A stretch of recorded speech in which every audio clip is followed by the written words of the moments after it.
Ele é uma segurança depois que tu fica desempregado, né? Porque não tá fácil. A crise tá muito grande, né? É um direito social que está assegurado numa legislação própria. Então a Caixa não pode, ao livre-arbítrio, por muitas vezes informações equivocadas, informações inexistentes, cessar esse direito do trabalhador. O ensino médio deveria se preocupar em preparar a pessoa integralmente e, na verdade, na maior parte das instituições particulares, o ensino médio se tornou um cursinho preparatório e mais nada.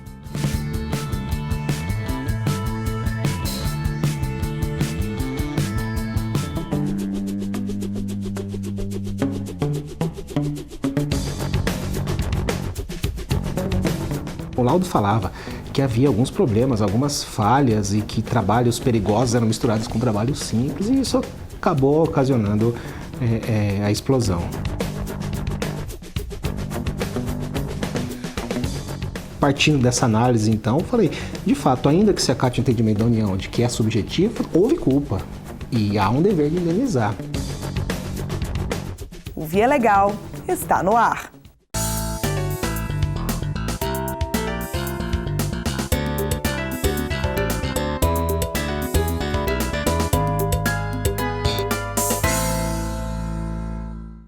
A primeira tentativa de enviar um satélite 100% brasileiro ao espaço terminou com um acidente que matou dezenas de funcionários.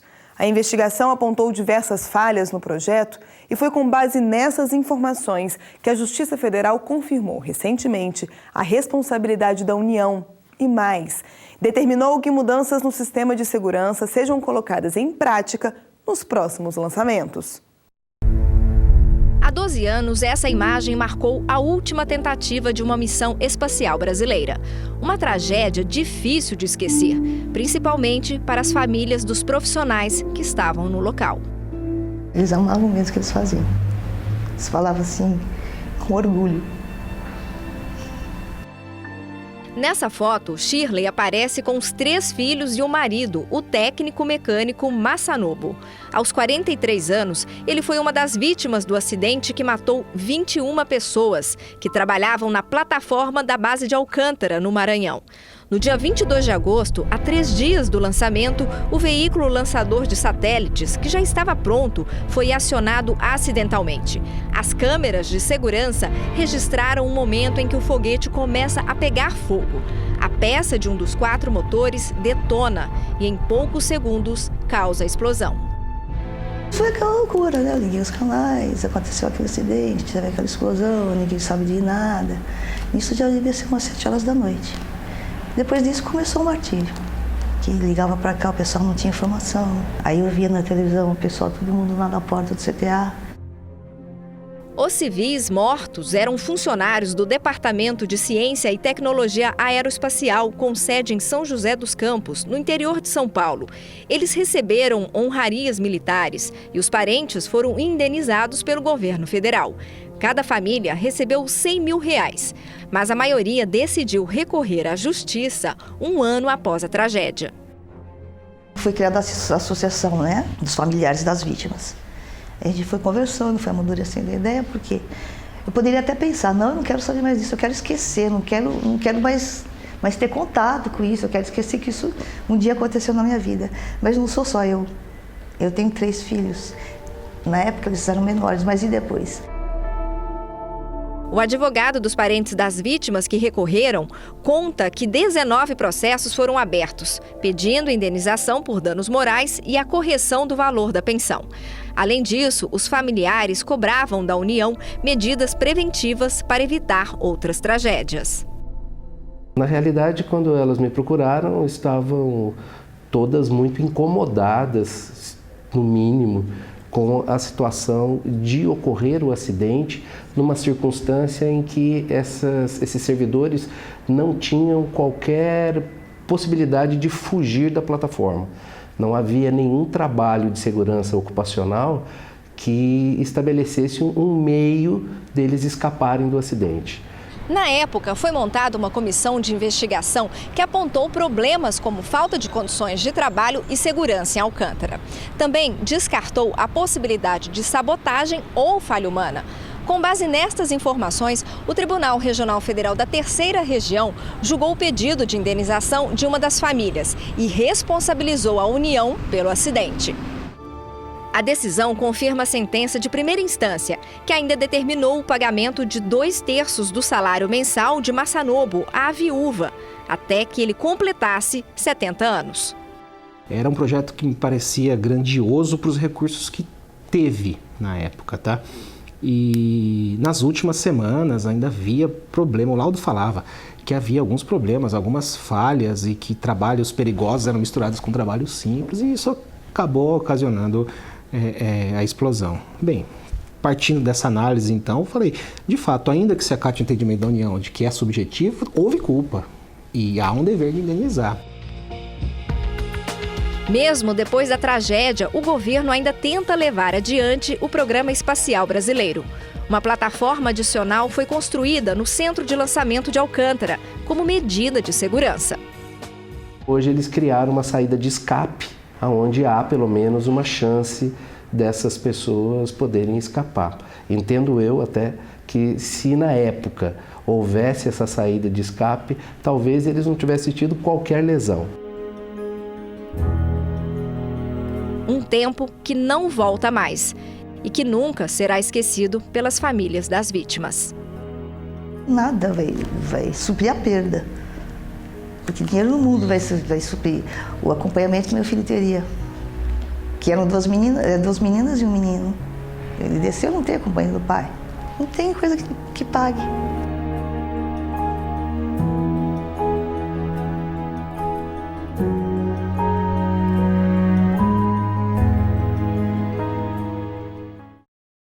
Assim como o INSS, a Caixa Econômica é um dos principais alvos de ações que tramitam na Justiça Federal. Boa parte desses processos está relacionada às condições dos imóveis financiados ou que fazem parte do programa Minha Casa Minha Vida. Nos tribunais, o banco costuma ser condenado por falhas em prédios e casas, mas uma decisão diferente isentou a instituição dessa responsabilidade. Shirley sempre tentou fugir do aluguel. Para economizar, chegou a morar mais de um ano com a sobrinha. E meu sonho era comprar um imóvel para esfriar a cabeça, né? Saber que eu estou pagando, mas que no final, né, pagar as prestações, aí vai ser meu. Em 2010, ela conseguiu um financiamento pela Caixa Econômica Federal. Foi morar em São Gonçalo, região metropolitana do Rio. Parecia que o sonho tinha virado realidade, mas ela não imaginava que a pintura nova escondia infiltrações por todo o apartamento. Eu vim aqui e sempre tinha alguém trabalhando aqui. Ajeitando ali, ajeitando cá, pintando. Até o dono veio aqui e falou que não gostou da pintura. Mandou pintar de novo. Para Shirley, os problemas deveriam ter sido informados pela Caixa antes da compra ser fechada. Com a sensação de ter sido enganada, ela entrou com uma ação na Justiça Federal contra o banco com um pedido de indenização por danos morais e materiais. Parece ser um procedimento padrão da Caixa Econômica que prefere se escusar ao invés de fazer uma vistoria técnica no imóvel e após então vender o imóvel para o comprador. Mas tanto em primeira quanto em segunda instâncias, a Justiça decidiu que a Caixa não deve ser responsabilizada por problemas estruturais no imóvel. O banco só poderia ser considerado culpado se houvesse irregularidades no contrato de financiamento. Não é a primeira vez que a Caixa é acusada de negligenciar contratos de financiamento. Recentemente, nós mostramos aqui no Via Legal o caso de um prédio histórico no centro de São Paulo que foi reformado e destinado à moradia popular. Os apartamentos também apresentavam problemas de infiltração e até alagamentos. Neste caso, o banco foi condenado a indenizar uma das moradoras. O imóvel não foi adequadamente estruturado, reformado para atender a moradia de pessoas. Então, esses problemas geraram insatisfação para diversos moradores, inclusive a moradora que ingressou com essa ação. É uma ação de indenização por dano moral, acumulado também com o pedido de ressarcimento de valor de IPTU. O exemplo é a prova de que o assunto está longe de ser consenso. Na ação movida por Shirley, a Justiça entendeu que a denúncia não deve ser contra o banco, e sim contra a Caixa Seguradora, empresa de capital privado contratada no momento da compra. Posicionamento rebatido pelo defensor público, que representou a aposentada no processo. É uma empresa privada, mas cujo monopólio dessa empresa privada é da Caixa Econômica Federal, né? E acaba se confundindo porque usam as mesmas instalações. Esse mutuário que contratou essa Caixa Seguros, em nenhum momento ela foi na Caixa Seguros, assinou um contrato com a Caixa Seguros, tudo dessa pessoa é com a Caixa Econômica Federal. Mas os argumentos não foram aceitos. Para a Shirley não ficar no prejuízo, o caminho será entrar com uma nova ação, desta vez na esfera estadual e contra a Caixa Seguros. Então, para essa assistida, para a dona Shirley, o melhor era começar do zero na Justiça Estadual. Com a experiência de quem atua há 40 anos na área, este advogado afirma que é preciso ser exigente e detalhista antes de fechar o contrato, inclusive para não herdar dívidas de antigos moradores. Tinha que ver antes, na hora de fazer uma compra, olha, eu quero todos os recibos de água, luz, gás, quero todos os recibos de condomínio, etc. e tal, né? É o mínimo que se pode prever. Agora, se conseguir ter alguém que, parte elétrica, parte hidráulica, fazer uma análise prévia, é muito melhor. Da mesma forma que um médico não faz uma cirurgia sem antes fazer um exame, um check-up, né? Exame de sangue, teste cirúrgico, a pessoa ao comprar também tem que fazer um exame do que vai comprar, porque ele vai morar ali, vai levar a sua família, né? A dona de casa diz que vai redobrar a atenção na próxima vez que for comprar um imóvel, até porque continuar morando onde ela está atualmente não faz parte dos planos. Mas o meu sonho da casa própria continua, né? Eu estou passando por esse problema, eu sei que esse problema vai ser resolvido. De uma forma ou de outra, eu não sei de quanto tempo que vai acontecer, né? Mas vai resolver. Mas eu tenho o meu sonho, né? Estou aqui com dessa casa que eu comprei, me arrependi, com certeza. Enquanto a vida é esperança, né? De resolver esse, para mim obter outro, né? Peço a Deus que me ajude.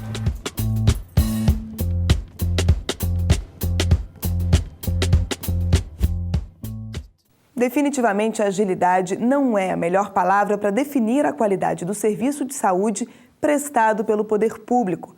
E quando o que está em jogo é a vida de pessoas com diagnóstico de câncer, essa deficiência do Estado ganha um peso ainda maior. Em Recife, uma moradora precisou travar uma verdadeira batalha para fazer exames essenciais no combate à doença. Joyce tem 22 anos e há 4 enfrentou uma doença grave. Os primeiros sinais vieram com a perda de cabelo, de peso e o aparecimento de um nódulo no pescoço. O diagnóstico veio em seguida: câncer de tireoide. Eu fiquei abalada, né? Fiquei abalada, sem saber o que fazer. Em 2012, ela fez a cirurgia de remoção dos nódulos no Hospital de Câncer de Pernambuco. Mas um ano depois, levou outro susto. A estudante teve uma enterorragia, ou seja, perda de sangue pelas fezes. O médico suspeitou que um novo tumor pudesse ter surgido, dessa vez no intestino, e pediu que ela fizesse um exame de colonoscopia com urgência. Eu procurei o Hospital das Clínicas, a máquina estava quebrada. Procurei o Getúlio Vargas, não tinha vaga. Procurei o IMIP, também não tinha vaga. E procurei o Barão do Sena, também não tinha vaga. Como não tinha dinheiro para pagar o procedimento em um hospital da rede particular, a alternativa foi recorrer à Justiça Federal. Pelo histórico dela, esse exame ele era urgente, ela precisava fazer com uma certa urgência, então ela não poderia se dar ao luxo de aguardar, por isso ela procurou a Defensoria Pública. No processo, a União argumentou que o pedido prejudicava outros pacientes que aguardavam para fazer o mesmo procedimento pelo SUS. A paciente estava numa fila de espera para realizar o exame.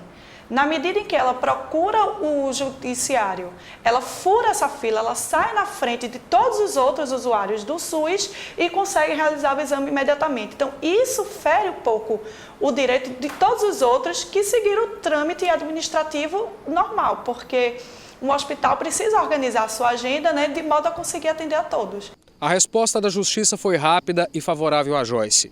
Em 2 horas, a União foi condenada a realizar o exame em um hospital da rede pública. Agilidade que está relacionada com uma fase recente do Poder Judiciário, a digitalização dos processos. O processo ele foi protocolado por volta das 16 horas, às 18 nós já tínhamos a resposta do juiz deferindo o pedido liminar, ou seja, determinando que o Estado, que a União, providenciasse a realização do exame pela nossa assistida. A prova é simples, é a juntada de atestados médicos, ou de um laudo, de um parecer médico, dizendo a doença que ela tem e o exame que ela precisa fazer e o risco que pode haver se esse exame não for feito logo. Principalmente no caso dela, em que eu observei que há vários hospitais no estado de Pernambuco que dispunham da possibilidade dela fazer esse exame e que não fizeram. Aí é patente a necessidade que ela teve de recorrer à Defensoria Pública e, por conseguinte, postular ao Poder Judiciário isso. Então, o processo eletrônico, no caso dela, funcionou bem. Esse médico faz questão de dizer: a resposta do Sistema Único de Saúde também precisa ser mais ágil. Pacientes em situações de risco, como era o caso de Joyce, não podem esperar. Qualquer sintoma, né, por mais inespecífico que seja, ele deve procurar o seu médico assistente para que esse sintoma seja investigado, né, e eventualmente relacionado à doença ou não. Aquele sangramento pode ser decorrente de causas benignas ou eventualmente de causas malignas, mas aí para ela, no caso, eu apostaria, se fosse uma causa maligna, em um segundo tumor, e não uma relação com o tumor primário da tireoide. O resultado do exame indicou que a paciente precisava tomar outras medicações. Joyce passou por mais uma cirurgia e fez a retirada de 15 nódulos. Ela continua de olho nos sintomas e é submetida a uma nova avaliação a cada 3 meses. Exames de rotina que significam tranquilidade.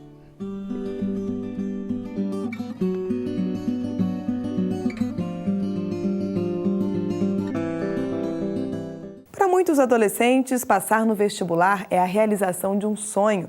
Significa trocar as aulas no cursinho, as provas no fim de semana e as horas de estudo por uma vida na universidade.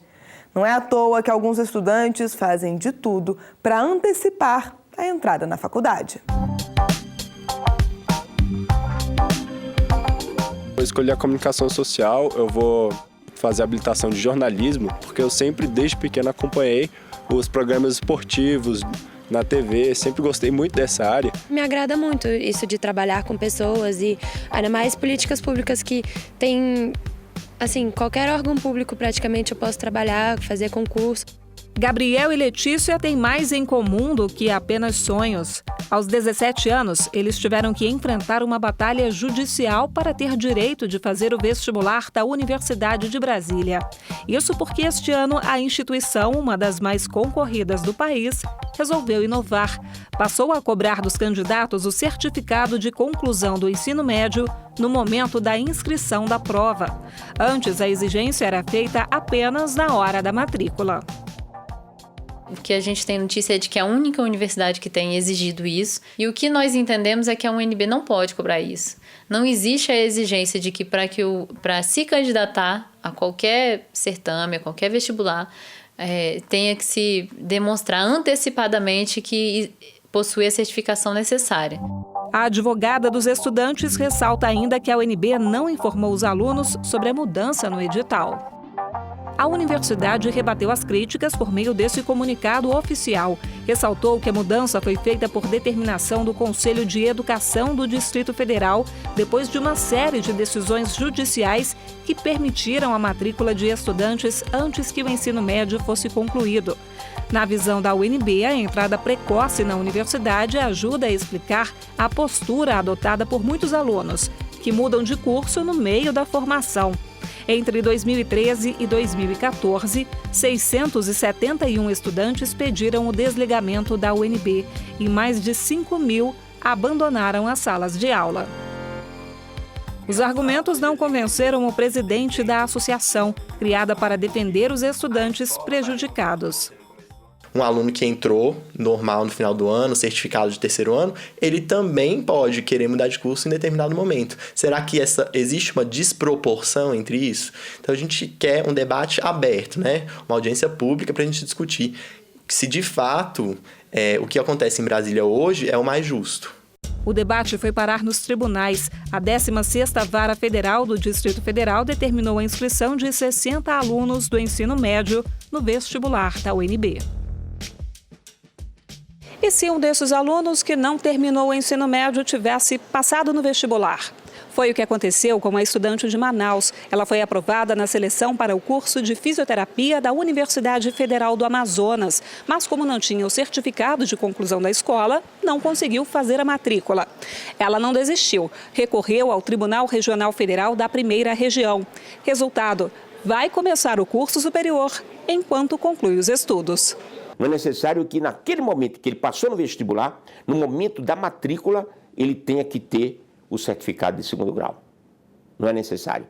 Não é? Basta que ele esteja realizando o segundo grau e já demonstrou conhecimentos suficientes para ingressar na universidade, sendo aprovado no vestibular e obtendo classificação. Para este especialista em educação, a procura dos estudantes pela universidade cada vez mais cedo mostra a necessidade de renovação do modelo de ensino no Brasil. O ensino médio deveria se preocupar em preparar a pessoa integralmente, em prepará-la tanto cognitivamente como emocionalmente nesse momento tão delicado que é a adolescência para a transição para a vida adulta. E, na verdade, na maior parte das instituições particulares, o ensino médio se tornou um cursinho preparatório e mais nada. Sobre a falta de maturidade para tomar uma decisão tão importante quanto a escolha da profissão, Gabriel faz questão de dizer. Às vezes você já passou por coisas que mesmo quem está na universidade não passou, isso te fez crescer como pessoa. Agora é tudo que eu queria e focar no curso, porque é o que eu quero fazer.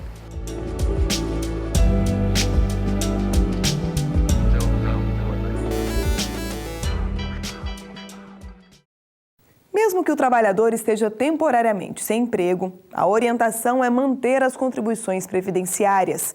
O pagamento junto ao INSS garante que o tempo de serviço para a aposentadoria continue sendo contado.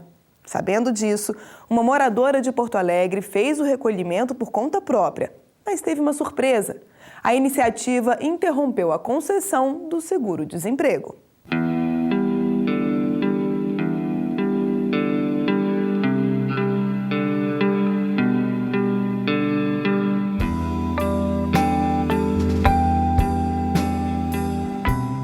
Já precisou do seguro-desemprego, sabe que ele é uma ajuda e tanto em momentos difíceis.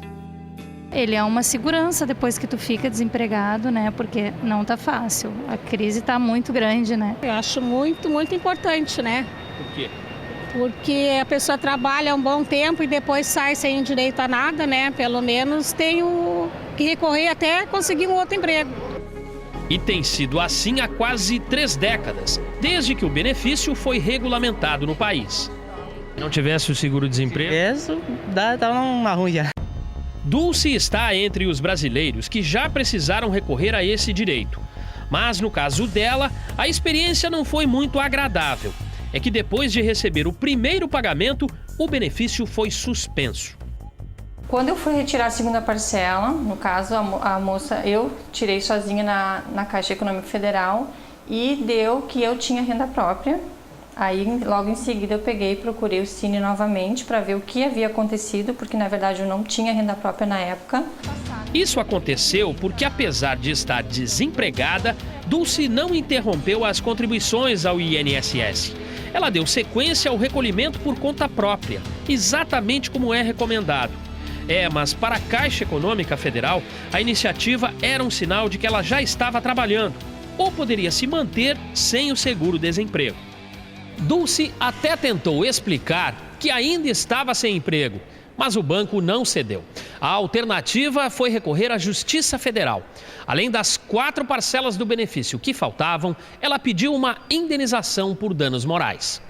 Na primeira instância, o juiz que analisou o caso determinou o ressarcimento das 4 parcelas devidas, mas negou o pedido de indenização. Dulce, então, apelou ao Tribunal Regional Federal da 4ª Região, que teve um outro entendimento.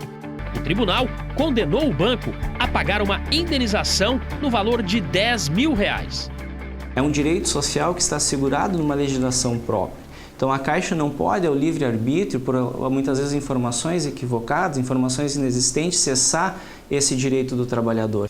Um direito que este ano ganhou novas regras. Agora, para fazer a primeira solicitação do benefício, a pessoa precisa ter recebido 12 salários em um período de 18 meses.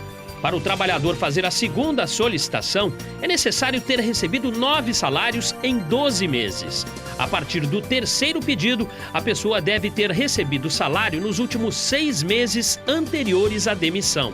O valor do seguro-desemprego não pode ser menor que o salário mínimo, hoje em R$ 788. O teto do benefício é de R$ 1.385,91. Apesar das mudanças, o seguro-desemprego continua preservado por lei e a Justiça, o caminho para quem já viu esse direito não ser respeitado. Um sentimento de alívio, assim, porque na época, quando eu procurei o seguro-desemprego, eu procurei porque eu realmente estava precisando, eu não estava fazendo nada de ilegal, não estava recebendo de outra forma. E quando eu recebi esse benefício, com certeza senti um sentimento, um alívio de que a justiça tarda, mas não falha.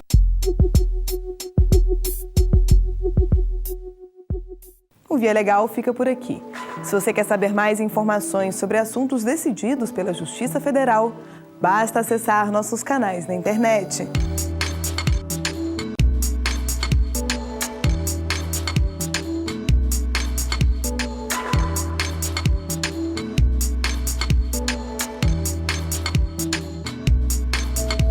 Eu volto na semana que vem. Até lá!